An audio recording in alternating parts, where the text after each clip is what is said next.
com essa ideia de vivíamos acima das possibilidades. O famoso reajustamento consistiria, deste modo, em trazer-nos de volta ao princípio de prazer-desprazer. O prazer como limite ao gozo excessivo, a dor, como diria Kant, provando que estamos no bom caminho. Devem lembrar-se, aliás, daquele funcionário da Troika que, certo dia, citando Pessoa, se atreveu a dizer: quem quiser passar além do bujador, tem de passar além da dor. Por outro lado, também da nossa parte, há por vezes a tendência para interpretar o que nos está a acontecer como o gozo do outro, dos nórdicos. Para uns ou para outros, a questão parece ser: quem goza mais? Talvez haja uma razão estrutural para isto. É que, como escrevia Lacan em 1974, e cito o mesmo texto, Televisão, na desorientação, ou também podíamos dizer o descaminho, o termo em francês é égarement, do nosso gozo, há unicamente o outro que ele escreve, o grande outro, para o situar, mas apenas na medida em que dele estamos separados. É possível então imaginar, fantasiar que o outro, o grande outro, sejamos nós para eles, eles para nós, uns para os outros, nos impede de gozar, rouba o nosso modo de gozo ou nos perturba com o seu. Eis porque Lacan não deixou, por esta altura, de profetizar uma escalada do racismo, ou seja, uma fundamental intolerância nos modos de gozo sob a capa ideológica da tolerância multicultural. E é uma ideia que Zizek repete. É preciso eliminar a substância perigosa que nos incomoda, que nos perturba. E hoje, desde o nosso vizinho, que faz muito barulho, um barulho sempre excessivo, até aos medos e incertezas que espreitam por toda a parte, quase tudo parece incomodar-nos. A substância perigosa que nos esforçamos por expulsar da realidade constituída no imaginário, no simbólico, isso que nos esforçamos por expulsar da realidade, procurando torná-la inofensiva, reaparece então sob a forma de um real assustador, invasivo, paranoico. Ou seja, a nossa era obcecada pela segurança é também, assim, uma sociedade do risco permanente. À sua maneira, cada um destes exemplos desemboca no seguinte: há algo que tem de ser rejeitado, suprimido. A substância perigosa, isto é, o gozo, deve ser recusado ao nível da coisa mesma para que possa recuperar-se a outro nível. Digamos, a um nível mais tolerável, onde reina o princípio de prazer ou a dialética do desejo, que mantém o sujeito dentro de certos limites suportáveis. Na verdade, o gozo em estado puro jamais se encontra. De certa forma, ele só aparece quando já está perdido.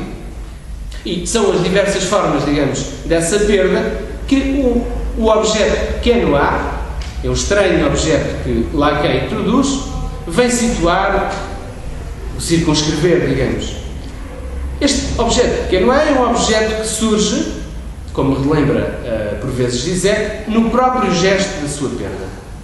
Digamos que há um preço, uma portagem que o sujeito tem de pagar para atravessar o desfiladeiro do significante.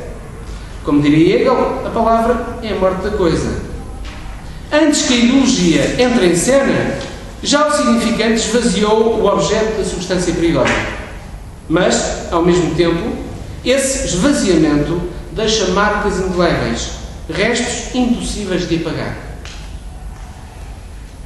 Para encarnar, digamos, o paradoxo de um gozo que é simultaneamente menos e mais, algo que já não há e, no entanto, subsiste, que Lacan, inspirando-se, digamos, em Marx, inventa a expressão mais de gozar, plus de jouir, em francês, com toda a ambiguidade, tanto negativa como positiva, que esse termo tem, precisamente em francês.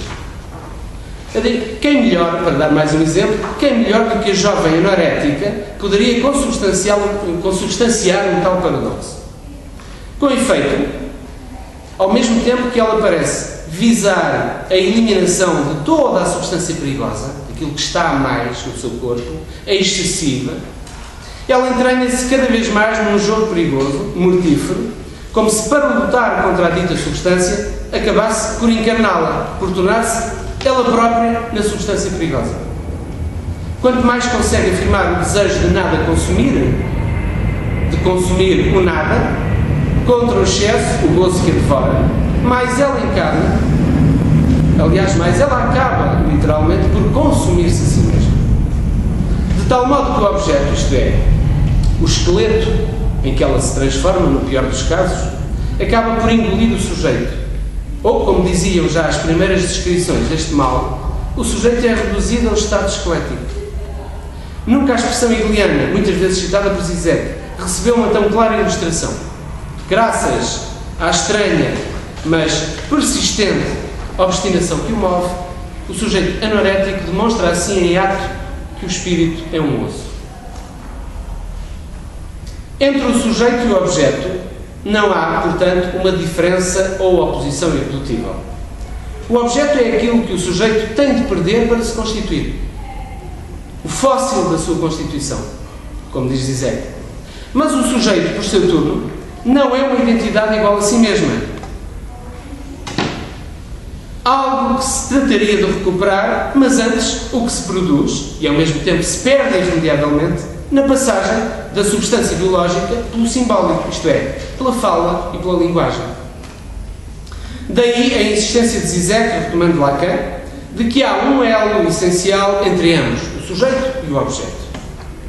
Tal como numa banda de Möbius, aquela figura topológica que todos conhecem, com certeza, que, embora aparente ter dois lados, na realidade tem apenas um, o sujeito e o objeto, segundo Zizek, são apenas a dobra, a curvatura que liga entre si dois vazios, duas perdas irredutíveis.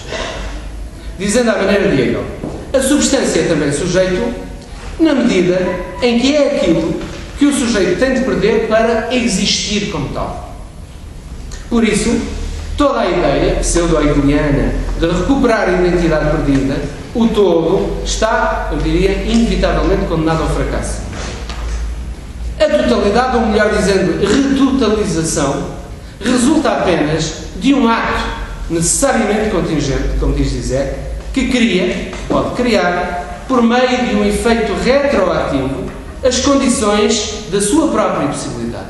Não se trataria, portanto, de nunca de recuperar algo, um todo perdido, mas precisamente por meio deste ato constituído, de algum modo, sempre num efeito retroativo, e aliás parece ser esta grande chave de leitura particular do último livro de Menos que Nada, e é um conceito absolutamente lacaniano, do princípio ao fim, e é Lacan que trabalha com base num conceito que é nachträglich, um conceito freudiano, só depois, après coup, como diz o Lacan em francês, portanto, neste efeito retroativo, e é a partir daí precisamente que há toda essa leitura lacaniana, em particular neste último livro de Hegel. Talvez por esta razão, aliás, antes disso, portanto, é este ato que cria ou pode criar as condições da sua própria possibilidade, e eu pergunto, não é isso também o que acontece no amor, digamos, e muitas vezes Zizek fala desta ideia do amor, aliás, foi-nos falado aqui também já, num outro contexto, o amor como ato. Talvez por essa razão, Hegel tenha descrito o processo dialético, isto é, a vida da substância e do sujeito, como um jogo do amor consigo mesmo. Podemos talvez agora fechar o círculo, transformando em pergunta aquilo que foi apresentado, que eu apresentei inicialmente como afirmação. Zizek, leitor de Lacan. Sim, correto, mas até onde? A resposta não é minha, mas do próprio Zizek, até ao seminário 20. Encore, está traduzido no Brasil por mais ainda.